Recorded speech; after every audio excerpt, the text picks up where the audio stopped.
The Crazy Middles is a family-oriented YouTube channel that follows the exploits of a couple who already had 2 children of their own but later chose to add to their family through the process of adoption. They were able to adopt the majority of their children through the foster care system, and they made an attempt to bring together any siblings who had become estranged from one another. Together, the couple is currently the parents of 21 children. You read that number properly, a total of 21 kids make up this family. Doesn't it make you think about something fascinating? But this is just the tip of the proverbial iceberg in terms of the problem. You should watch this video all the way through to the very end if you truly want to know everything there is to know about the Crazy Middles. The amount of time that the couple has now spent together is very close to 16 years. They had been seeing each other for around 4 months when they made the hurried decision to be married and begin a family as soon as possible. Recently, they had even considered adopting 4 teenagers at the same time, agreeing that bringing together yet another pair of siblings would be wonderful, but the adoption plan did not end up being successful.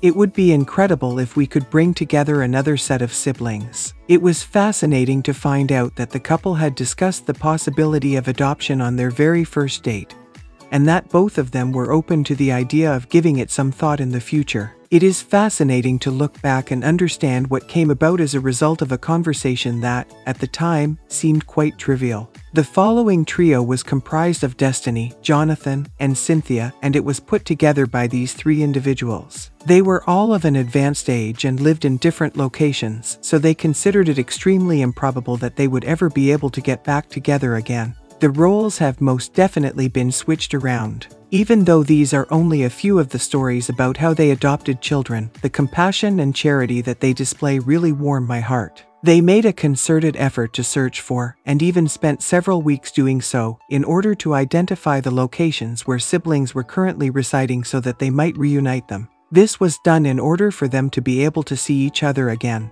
There aren't many people I know who would go out of their way to help an unknown individual in that way. It should come as no surprise that the Crazy Middles find fulfillment through acts of generosity toward others. These days, their children look forward to participating in the videos and are an essential part of the production process. Due to the fact that the Wallaces are part of the world's largest family, the atmosphere at their house may often become quite chaotic.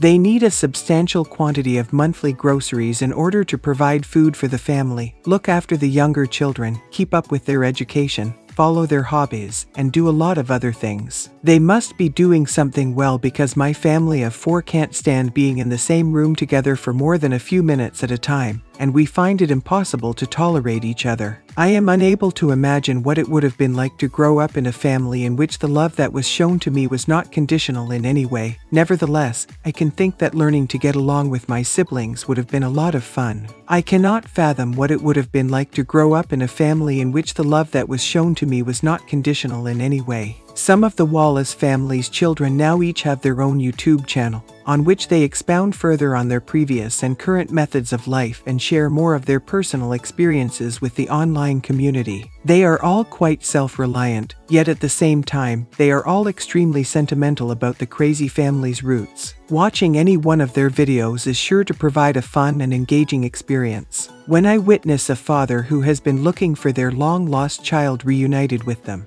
or when I see a young girl who has been adopted after spending 1 year in a foster home, or even just observing how these kids develop while they are in foster care into mature and responsible people, I find that watching the videos brings up a lot of feelings in me, especially sadness.